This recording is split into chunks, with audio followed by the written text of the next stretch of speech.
Hi, this is Mike Middleman, your personal career coach. I help people get top jobs in financial services. Today's topic is 3 things I learned from my being laid off in 2007 from Credit Suisse.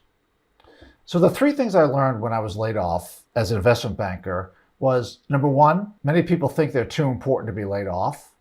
Number two, close friends and colleagues will disappoint you in your job search when you ask them for help. And number three, almost strangers will go above and beyond to help you get your next job. So my quick background of being laid off was the year was 2007 when the financial meltdown started. For those of us in debt capital markets, we knew in February 2007 that something was very wrong. Investors were slowly abandoning the capital markets, not buying, not committing capital. So I was working on the dreaded Cs, CDOs and CLOs.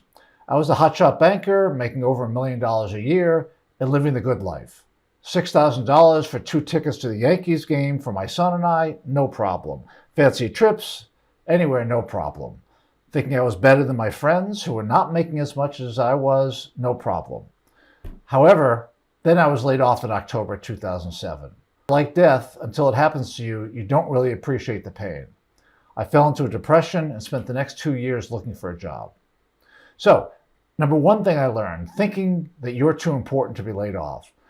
When a friend of mine, Robert, was laid off, he was shocked. He was a top producer, and everyone loved the guy. However, he failed to realize much of his success was due to the name Credit Suisse and not his individual contribution. He accumulated top accounts because he was in the right place at the right time. So don't confuse luck and skill. The market won't confuse it when it comes to being laid off or being rehired. As I look back at the professionals who were laid off, one common thread was they didn't even know it was coming. Each had convinced themselves it couldn't happen to them. They tied themselves up into a nice bow of illusion like the following arguments. Well, I'm the most senior person on my account, and the next one down is a 20-something-year-old. Or I brought in $20 million last year, so I'm protected. Or nobody else has the subject matter expertise that I do. Well, these arguments all sound logical at the individual level. However, don't fool yourself. Another senior person in your department can take over your account, regardless of their familiarity. Revenue generation in hindsight is worthless for the future. And even if no one has the subject matter expertise you do, someone else can learn it, probably somebody younger. You are expendable. Number two, close friends and colleagues will disappoint you in your job search. I had a good friend, John from Credit Suisse, that kept his job. I approached him for help, and he happily took my call. The world was blowing up around him. He was stressed out. His kids were getting old enough to get into trouble. I asked him for help, only to be disappointed.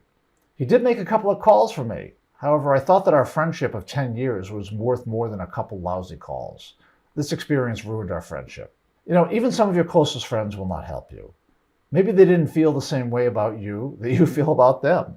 But more likely that, you're one person calling them and 5 other of their good friends are calling them doing the same. Since all industries are laying off professionals at the same time nowadays, the supply of talent looking for a new home is increasing and the demand for jobs is decreasing. Your good friends also have a job to keep. They're probably nervous about their own head. How will they pay the bills? Keep their kids in private school? They have more important professional challenges than you. Layoffs breed anxiety, and anxiety breeds seclusion. So number 3, almost complete strangers will actually go above and beyond to help you get your next job. Amy was someone I knew in the business at a vendor. We worked on a couple of deals together, but really that was it. We never socialized or were friendly. Well, when I reached out to Amy for help, I was shocked. She set me up on 5 calls with valuable contacts. She took a few hours on the phone with me to really understand what I was looking for. I was just shocked. What you don't know about almost strangers is what is their capacity for empathy. Some people are strongly rooted in religious values, which generally hold you must help people, even people you barely know. You never really know what is under a person's hood until you need help. Religion and Wall Street are not always inconsistent. Now, on the other side of the coin, some people who are emotionally intelligent know that helping a person when they're down will reap rewards for them in the future. If someone you barely know really goes to bat for you, you really owe them. Some like gathering IOUs for when they need to collect them. Wrong or right, this strategy works with some people, and it'll get you calls. I hope you found this video, the top 3 things I learned from my being laid off in Credit Suisse in 2007, helpful. Don't forget to subscribe to my channel and download my cheat sheet to getting found by the right recruiters on LinkedIn. Thanks.